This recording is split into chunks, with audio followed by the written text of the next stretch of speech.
The morning at Ronald Reagan Washington National Airport buzzed with activity as streams of passengers hurried through the terminal.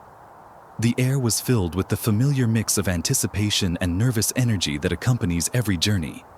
Among the travelers boarding Flight 247 to Newark was a young man quietly seated in first class. With his tall stature and calm demeanor, Barron Trump, the youngest son of the Trump family who rarely appeared in public, stood out from the bustling crowd around him. Seated near the window, Barron occasionally turned the pages of a hardcover book in his hands. His expression was thoughtful, as if lost in his own world, seemingly unfazed by the discreet attention from those nearby. A woman leaned toward her husband and whispered, "That's him, isn't it? The youngest Trump." Barron, however, barely reacted, his gaze fixed far beyond the window, where the morning sky stretched endlessly. In the economy cabin, an elderly man boarded the plane, catching the attention of many passengers. His frame was lean, his back slightly hunched, but the faded military jacket adorned with worn medals and a weathered leather bag in his hand spoke volumes about a life of service. He moved slowly down the aisle, his hands trembling slightly, but his steps steady. A few passengers nodded respectfully as he passed, while others watched quietly, their expressions a blend of curiosity and admiration. The veteran found his seat, wedged between a busy businessman and a fidgety child. He lowered himself carefully into the cramped space, his shoulders slightly stiff as he adjusted to the tight quarters, though his face remained composed with a quiet dignity. Murmurs began to ripple softly through the cabin. "He's a veteran. Look at those medals." Meanwhile, Barron remained engrossed in his book in first class, yet his gaze occasionally drifted toward the back of the plane. The faint sounds from the economy section began to draw his attention. The serene view outside the window no longer held his focus.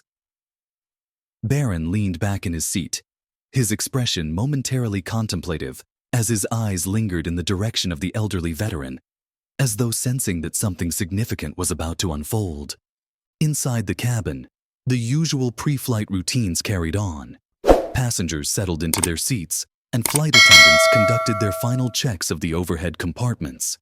It seemed like an ordinary flight, but somewhere in the air, an extraordinary moment was quietly taking shape. A story yet untold, a connection that would change the course of this journey for everyone on board. As the cabin door closed with a soft thud, a ripple of tension swept through the plane. In the economy section, the elderly veteran found himself caught in an uncomfortable situation. The businessman seated next to him shifted impatiently, muttering under his breath, "This isn't going to work," he grumbled, his tone laced with frustration. The veteran, his back slightly hunched, offered an apologetic smile, his voice calm but tinged with embarrassment. "I'm sorry for the inconvenience," he said, his hands clasped tightly on his lap. The commotion, though quiet, was enough to draw attention. Passengers exchanged glances, their expressions ranging from curiosity to discomfort. Up in first class, Barron Trump looked up from his book, his brow furrowing slightly. His sharp gaze took in the scene unfolding at the back of the plane. There was something in the veteran's quiet demeanor, his humble apology, the slight tremor in his hands, that struck a chord deep within Barron. Without hesitation, Barron pressed the call button above his seat. The soft chime echoed through the first-class cabin, causing a flight attendant to appear almost instantly. Her professional smile faltered for a moment when she saw who had summoned her. "How can I assist you?" she asked politely, her voice steady despite the curiosity flickering in her eyes. Barron leaned forward slightly, his voice low but resolute. "I'd like to switch seats with the gentleman in the military jacket," he said simply, his words deliberate, as if there were no room for negotiation. The flight attendant blinked, momentarily stunned. The request was as unexpected as it was extraordinary. Around them, the first-class passengers paused, their gazes darting toward Barron. A woman seated across the aisle leaned toward him, her brows raised in disbelief. "You don't have to do that," she whispered, her tone a mixture of confusion and surprise. "You paid for this seat." Barron turned to her, his lips curling into a soft, almost shy smile. "Some people deserve it more," he replied, his voice calm but firm, his eyes glimmering with a quiet conviction. The flight attendant nodded briskly, her professional composure returning as she moved down the aisle toward the economy section. In the meantime, Barron stood up, retrieving his carry-on bag from the overhead compartment. His movements were unhurried, but the murmurs around him grew louder. Passengers whispered among themselves, their faces a mix of astonishment and admiration. When the flight attendant reached the elderly veteran, she bent down slightly, her voice soft. "Sir, there's been a request to switch seats. The young man in first class wants you to take his place." The veteran's eyes widened, his face a mixture of shock and disbelief. "Are you sure?" he asked, his voice low but steady. When Barron approached, the veteran looked up, his gaze meeting Barron's. For a brief moment, time seemed to stand still. Barron extended his hand, his expression warm but resolute. "Thank you for your service, sir," he said, his tone filled with quiet sincerity. "Please take my seat." The veteran hesitated, his hand hovering above Barron's. There was something deeply moving in the young man's gesture, an act of selflessness that carried a weight far beyond words. Slowly, the veteran stood, his hand clasping Barron's firmly. His voice trembled slightly as he said, "That's mighty kind of you. Thank you." As the veteran made his way to the front of the plane, the atmosphere in the cabin shifted. Whispers turned to soft murmurs of admiration. A young mother leaned toward her daughter, her voice barely above a whisper.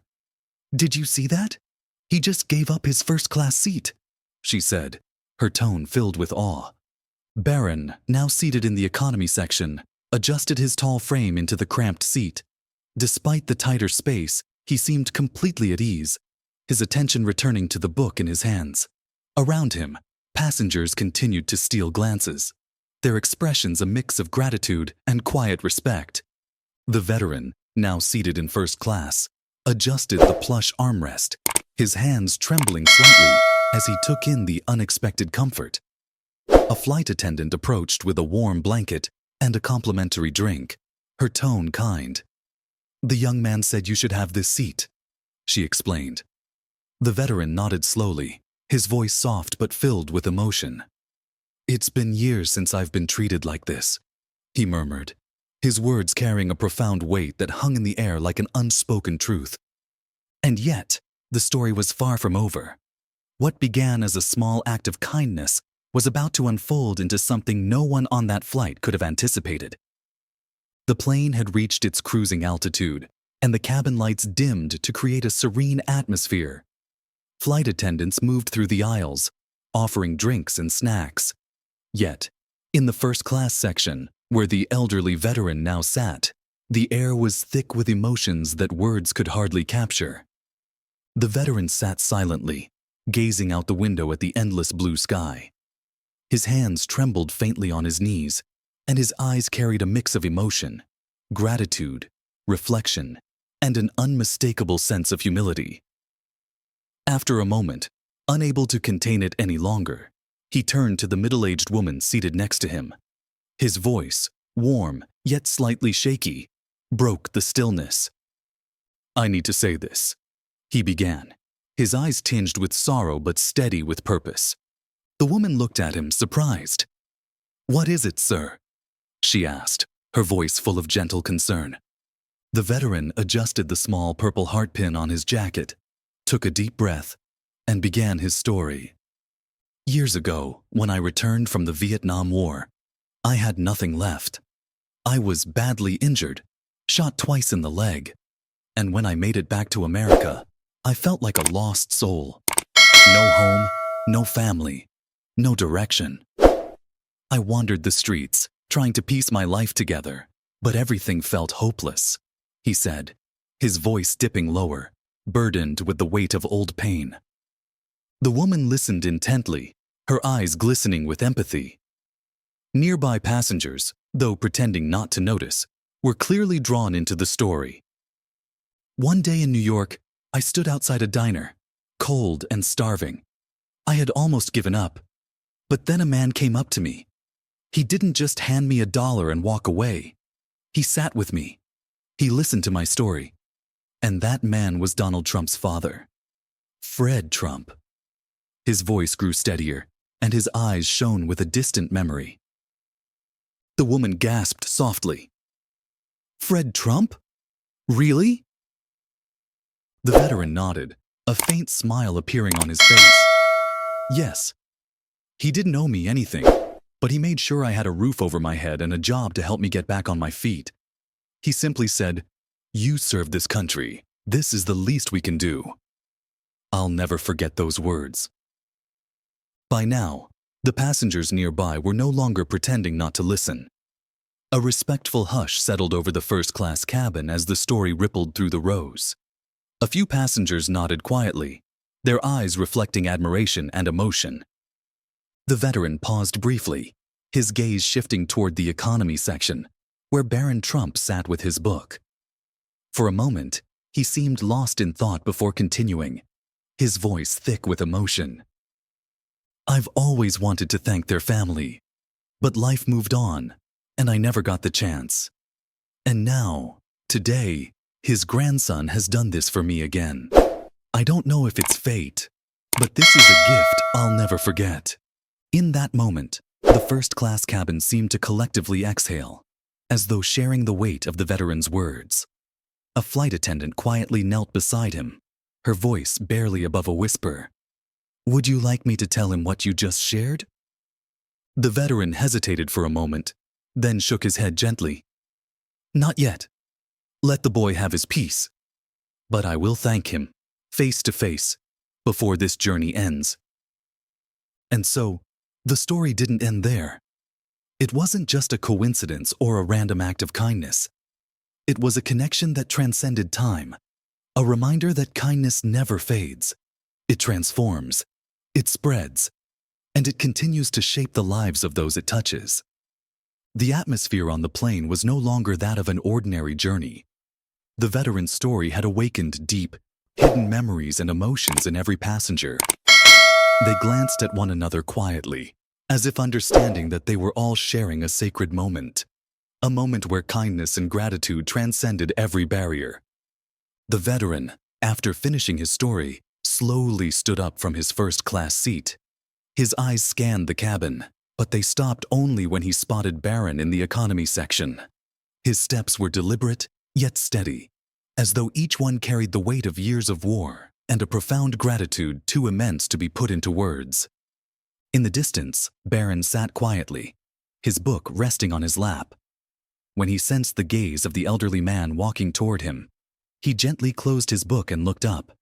His eyes showed a flicker of surprise, mixed with slight confusion, but that quickly shifted to an expression of sincerity and calm. As the veteran approached, Barron rose from his seat, bowing his head slightly in a gesture of respect. The veteran stopped in front of him, his hands trembling, though his gaze was firm with determination. He extended his hand, his voice low but trembling with emotion. Young man, I want to say this to you in person. What you did today was not just an act of kindness. It completed the journey of my life. You have no idea what this means to me. Your family once helped me find hope. And today, you reminded me that that kindness still lives on. Barron, with his characteristic humility, gently shook the man's hand. His eyes softened, as if fully absorbing the weight of the veteran's words. In a calm yet deeply heartfelt voice, he replied, Sir, I didn't do anything extraordinary. You deserve it. In that moment, the cabin seemed to hold its breath. The passengers around them watched in silence, some unable to hold back their tears. Others nodded quietly, their eyes filled with admiration. The veteran placed a hand on Barron's shoulder, squeezing it lightly as a final gesture of thanks, before turning to make his way back to his seat. As the veteran walked away, Barron sat down quietly. He reopened his book, but this time, his eyes didn't fully focus on the words on the page. Perhaps he was reflecting on the significance of what had just transpired. A few passengers nearby continued to glance at him, but he only responded with a soft smile, as though what he had done was the most natural thing in the world. The veteran returned to his first-class seat, his gaze turning to the window. The morning sunlight streamed in, highlighting the gentle smile on his weathered face, a face now filled with peace and quiet contentment. As the plane began its descent, the cabin remained filled with a profound and poignant silence. Passengers no longer paid attention to their busy schedules or their phones. Instead, their eyes turned toward Barron and the veteran, as if reliving the powerful moment that had just unfolded, a moment where kindness connected strangers on this shared journey. The veteran, before leaving his seat, glanced back at Barron one last time. In his aged eyes were admiration, gratitude, and a quiet sense of hope. As the plane came to a halt, he stepped off slowly, his pace unhurried but steady, as if carrying with him a sense of fulfillment deep in his heart. Barron, maintaining his usual calm demeanor, rose from his seat and retrieved his bag from the overhead compartment. A few passengers approached him. Some simply smiled, but their eyes were filled with profound respect. One woman leaned in and whispered, "Thank you. What you did today reminded all of us about the power of kindness." Barron gave a slight nod, a soft smile playing on his lips. As he walked through the exit gate, Barron pulled his phone from his pocket. He paused for a moment, then typed a short message. "Grandpa, you would have been proud today." Barron's small act of kindness not only brought comfort to a veteran, but also touched the hearts of everyone on that flight. It served as a poignant reminder that kindness doesn't have to come in grand gestures or public displays. Sometimes, a simple yet sincere action can ripple outwards, creating a far greater impact than we can imagine. The story of the veteran and Barron's actions became a profound reminder that kindness is never forgotten. It is passed from one person to another, from one generation to the next, like an invisible but unbreakable thread of connection. If this story touched your heart, share it to spread the beautiful message of compassion. Don't forget to subscribe to our channel to discover more meaningful and inspiring stories like this one. Let's remind the world that kindness is ever present, and even the smallest action can change a life.